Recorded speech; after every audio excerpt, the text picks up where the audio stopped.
Maayong adlaw diha sa tungtanan mga ka-seafarer. Dapat Tagalogin pala para maintindihan ng lahat. Nandito sa buong Pilipinas at sa ibang bansa na manonood natin ng mga Pinoy. Operation natin ngayon is subside tayo sa ibang LCT para tatali tayo dun sa kanila kasi kulang yung espasyo ng anchorage area. So gawin natin, makiusap tayo sa ibang city na tatali tayo sa kanila, shipside, pero hindi na tayo maglalagdag ng angkla. Sila na yung naglagdag ng angkla, tapos dikit tayo, so tipid sa espasyo sa anchorage area. Yun yung ginagawa natin ngayon.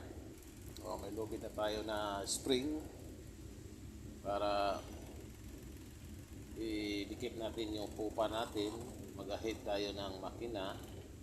Pero kayang-kaya yan ang lubid natin yan. Hindi yan maputol. Excuse. Ayan. Tali na. Tayo. Ayan, dikit natin yung pupa natin para tali din tayo sa pupa. Itulak tayo ng hangin. Tama. Dikit tayo kagad. Ayan. Safe na safe ang dikit natin. Mag-shipside natin. Parang may thruster yung pruwa at saka pupa. Nakadikit ka agad. Thank you.